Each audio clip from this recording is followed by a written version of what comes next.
destroy. They will split up into two groups and go to different islands. Reynold adds that the team who destroys a statue first can then find the other group. Youngwon says it shouldn't be hard to move between the islands since there are boats. Minuteman pumps up the guilds, encouraging them to destroy the remaining two statues. Youngwon moves with his team, stating they will leave as well. Youngwon and his guild members take the boats and head towards the island. When they reach the shore and step onto the ground, they're shocked by what they see. Broken pieces are scattered everywhere, and Youngwon wonders if a war happened here. He notices a cannon buried in the ground and realizes something is wrong, so he orders his guild to turn back, telling them that this island feels different. Just then, a sudden Kirik alerts them. Youngwon prepares a fire arrow as a robotic claw pierces the ground, revealing a robotic crab monster, then two, and soon an entire army. Someone from his guild mentions that the enemy has firearms. Youngwon, frustrated, asks why this island is so different. He tries to stay calm, thinking that the monsters on the previous island didn't have weapons, so these must be fake. But just then, the crab monster fires a laser at them, leaving Youngwon in shock as he screams that the weapons are real. He quickly takes his position again, knowing there's no way they're getting out of this unscathed. Suddenly, a voice orders them to kneel to the chief of the Kirit tribe. Sir Yappy and Jaehyuk appear, sitting on a large crab. Sir Yappy orders the mortals to surrender because they have no chance of winning. Youngwon stares at them, recognizing Yagspane and Jaehyuk as Pantheon kids, marking the Phoenix Guild's defeat. The current situation is that the Phoenix Guild is on Yappy's island, while Maverick and Reynold are on Hari's island. There are 2 statues left. Reynold, along with Maverick, heads toward one of the statues, only to find Hari shielding it with her body. Reynold comments that it's an odd and annoying situation. Hari yells that they can't destroy the statue because she already explained she had a vision of the future. Alan says he's at a loss now since they can't just break the statue because of her prophecy skill. Hari pleads her case, asking if nobody can see the horrible aura the statue is suppressing. She looks back and sees red smoke emerging from it, realizing it would be too dangerous to destroy it. Suddenly, the statue explodes with a loud burst as Reynold stands there, looking proud. Harry thinks in horror, wondering if he just broke it. Reynold says their goal in coming here was to close the gate, so they'll destroy the statues as the quest instructed. The horrible aura escapes and Hari watches in horror. The ground shakes as Man asks what that was, sensing something ominous is coming. Then, a monster rises from the sea, leaving everyone stunned. The monster roars, ordering everyone to submit to him. He claims he is their chaos, their despair, and their misery, and that he will crush their hopes and stop their beating hearts. He announces that he is Rakshar, the demon of chaos, and his awakening overwhelms all living beings. Everyone watches Rakshar with horror as the guild members begin falling under his trance. The chaos aura takes complete control, causing effects like weakness, panic, fear, chaos, and hopelessness. Rakshar lets out another roar, commenting that there's a bad smell in the air, but it's not time for the delicacies yet. Dason covers them as Rakshar continues, saying he needs to deal with the creatures who sealed him here first, and telling them to enjoy their brief moment of hope. The monster then submerges back into the water, and the area becomes corrupt with chaos, affecting all living beings with the status abnormally deranged. Everyone's eyes turn bloodshot, and they start attacking each other. Harry tries to calm everyone down, urging them to withstand the status abnormality. Suddenly, Alan attacks Hari, and she barely dodges the strike, telling him to get it together. Alan screams that it's what's right and that they need to die, so he's going to help her. He charges toward her but gets hit by Minuteman. Harry nervously thanks him, but he turns and punches her with such force that she's thrown into the water, gasping for air. Harry thinks she didn't have time to react and struggles to breathe, wondering if she's going to die here. She remembers Goverick telling little Hari that her parents died saving the world, and that they were heroes, which was cool. He patted her head and promised that she would become a great person with honor. Harry struggles, wondering what good being a hunter of justice really brings, and questions what it matters if she's a god saintess when she's nowhere near as powerful as Sir Goverick, let alone his majesty. At least Sir Goverick died with honor, doing something good with his sacrifice. Suddenly Poma appears in front of her. He calls her name and tells her not to try to grasp the ocean, because no matter how much she tries, all she can grab is just a handful of seawater. Poma tells Hari to fill her heart with faith and trust, to acknowledge and understand the greatness she possesses. Hari has no idea what he's talking about, but he insists that she listen to the ocean. He tells her that if she didn't feel it before, she should feel it now. The flow of the ocean, the whispers of the coral reef, and the great song of the ocean. Poma kisses her on the forehead and calls her his mortal, telling her that if she truly wants to earn immortal powers, she shouldn't try to grab them. Infinity is something she wraps around herself. She is currently within infinity. A foreign glow surrounds her, and as she closes her eyes to relax, she suddenly opens them with a realization. She knows what she can do. She looks around for His Majesty and finds him instantly. She waves her hand, splitting the water into two, the divine law, sea splitting. The underground city comes into view, and she finally spots Leon standing. He turns around, sees her, and tells her to come toward him. Harry wakes up as Leon praises her, saying, "Well done." She quickly comes to her senses and lets out a scream. Leon tells her to stay still. They're currently on Stallion, the Pegasus owned by Leon. Hari asks if she was in the water, and Leon turns away, saying he's glad he didn't have to watch a Saintess of Water drown. Harry suddenly remembers the great monster Rakshar being resurrected, and how people went crazy, trying to kill each other. Leon acknowledges that he's aware and explains that no ordinary person can stay sane in the face of such great evil. He orders the Pegasus to land. As they reach the island, Leon pulls out his glass and announces his arrival. The King of Lionheart's aura creates resistance to the status abnormality, and people begin to regain their senses. Daesung approaches Leon, relieved to see him and saying he's glad Leon is fine. Leon praises Daesung, saying he did well without him around. Daesung informs him of the missing soldiers and trainees, mentioning that he heard they're okay thanks to Poma, but suggests Leon check on them. Leon reassures him, saying he can sense them, which brings Daesung relief. Leon orders everyone to get out of the gate and tells them that, thanks to the Saintess's blessing, they should be able to walk on water if they just have faith. He instructs them to run toward the gate. Alan asks urgently what will happen to them. Leon tells him they are going to rescue as many survivors as they can and stall for time so they can escape. They try to leave, but the monster appears in front of them, calling them little parasites and saying this is where they all were.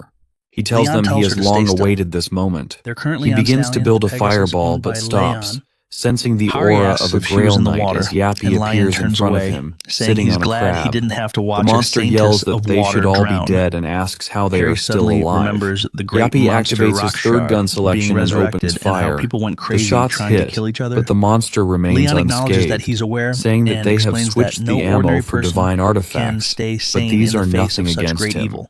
He sends a water wave the Pegasus to land. Jarhyuk tries to speak but is cut off as the monster refuses, saying they can't do anything. Through wave manipulation, strings of water float toward the monster as Leon wraps them around him. The monster recognizes Leon, saying he's a Grail Guardian. A water ball forms around the monster, trapping him inside. Leon orders Sir Yappy to close the gate immediately and get out. Yappy informs him that the enemy is seriously injured and might gradually fall back, but Leon refuses, saying they need to destroy the remaining statues and close the gate. Leon knows he can't kill a demon of this level without recovering the Holy Sword, and he decides it's best to retrieve as many survivors as possible. Just then, Yappy suggests they should also take the island's locals. He tells Leon that the Kikarik tribe has been sealed and has been guarding the demon, not NPCs. Leon asks if they'll have enough time, considering there isn't much left before the demon is free. Yappy assures him that he's going to take the Kikarik tribe's last resort, and thanks to the Saintess's blessing, they can all walk on water. Harry urges them to hurry, saying they need to escape before the great demon is freed. Leon looks at the demon, who escapes from the water bubble, and declares that Leon will never escape from his grasp. Leon signals to his horse, and they charge toward the monster, sword in hand. He manages to cut off a few limbs before retreating back onto Stallion. The demon taunts him, saying he's flying around like a fruit fly. This angers Leon, and he activates his divine energy, charging at the demon while recalling the pleasure of hearing the Lord of Chaos's screams when the fire scorched him. The demon replies that he can kill Leon before Leon can kill him. Just then, large crab monsters grab the demon's remaining limbs, and he struggles to break free. Leon seizes the moment, attacking with divine punishment.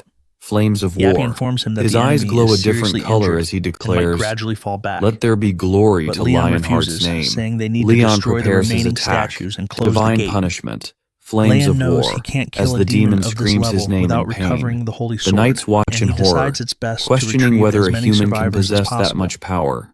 Leon tells them they don't have much time and urges them to hurry out of the gate. They obey, and Leon asks Sir Spinne how the evacuation is going. Sir Spin replies that 80% of the progress has been made, and the supplies and records were secured. Leon realizes they need a little more time, and Sir Spinny assures him they will hold out.